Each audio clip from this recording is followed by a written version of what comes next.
नमस्ते बच्चों, कैसे हो? मैं तो कुशल क्षेम हूँ और मैं आशा करती हूँ कि आप भी क्षेम होंगे।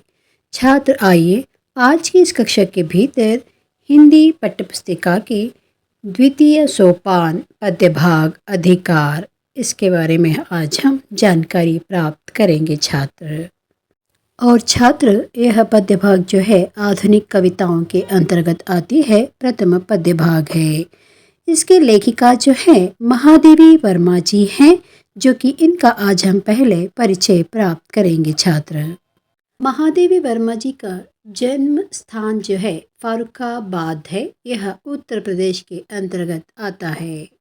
और महादेवी वर्मा जी का जन्म 26 मार्च 1907 में हुआ था और इनकी मृत्यु 11 सितंबर 1987 के भीतर हुआ था छात्र।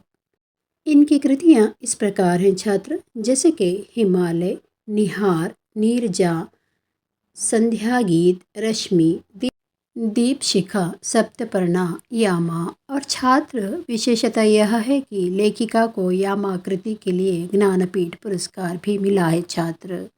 आइए और इस पद्यभाग के भीतर हम जानकारी प्राप्त करेंगे कि महादेवी वर्मा जी अपनी इस कृति के अनुसार हमें क्या संदेश दे रही हैं। वे मुस्काते फूल नहीं जिनको आता है मुरझाना।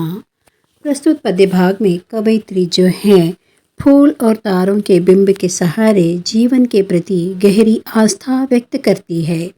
कवयित्री मानती हैं कि जो सुंदर फूल खिलते हैं उन्हें मुरझाना भी पड़ता है, यही प्रकृति का नियम है।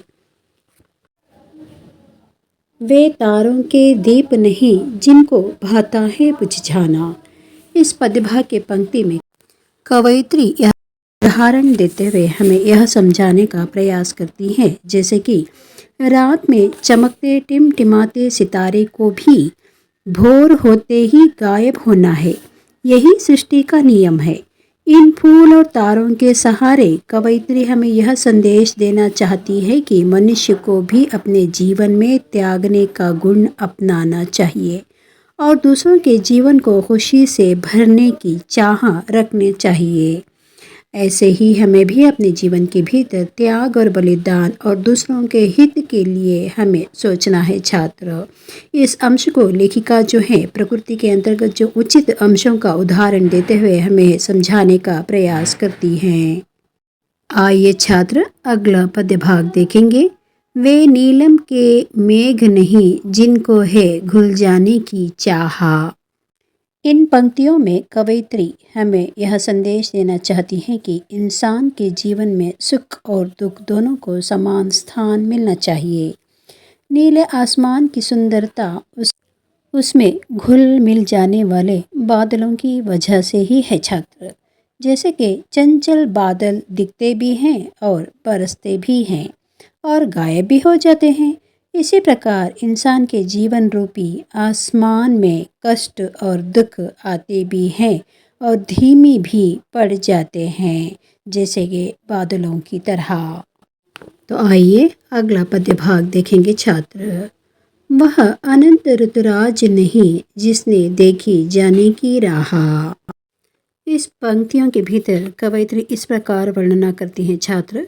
ऋतुओं में राजा माने जाने वाले वसंत भी अपनी आभा यानी शोभा दिखाकर आने वाली ऋतुओं के लिए अपना स्थान छोड़कर जाता है, यही प्रकृति का नियम है। इसी प्रकार मनुष्य को भी अपना कर्तव्य निभाकर दूसरों के लिए स्थान मान छोड़कर मिटना चाहिए। मनुष्य के इस गुण में ही उसके जीवन की सार्थकता होती है।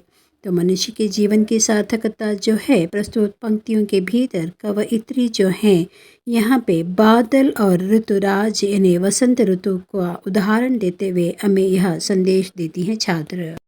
अगले पद्यभाग की ओर बढ़ेंगे छात्र। देखिए, वे सोने से नयन नहीं जिनमें बनते आंसू मोती, वह प्राणों की सेज नहीं जिसमें बेसुध पीड़ा सोती। इन पंक्तियों में कवयित्री ने आंसुओं को मोती के समान माना है छात्र। वे कहती हैं कि आंखों की सुंदरता तभी बनती है जब वे सुख और दुख के वास्ते आंसू बहाती है आंखें।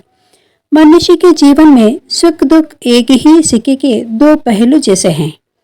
वह जीवन ही क्या जिसमें सिर्फ सुख ही सुख हो, वह जीवन ही क्या जो हमेशा दुख ही झेलता रहे। तो इसलिए कवयित्री प्रस्तुत अंशों का उदाहरण देते हुए कहती हैं कि मनुष्य के जीवन की सार्थकता तभी बनती है जब वह सुख और दुख, कष्ट और पीड़ा दोनों को समान रूप से स्वीकार करता हो। छात्र तो आइए छात्र अगले प्रतिभा की ओर बढ़ते हैं। ऐसा तेरा लोक वेदना नहीं, नहीं जिसमें अवसाद, जलना जाना नहीं, नहीं जिसने जाना मिटने का स्वाद। इस पदभाग का अर्थ इस प्रकार है छात्र, जैसे कि कवयित्री ऐसे अमरलोक अथवा स्वर्ग को भी ठुकराना चाहती हैं जिसमें वेदना नहीं हो।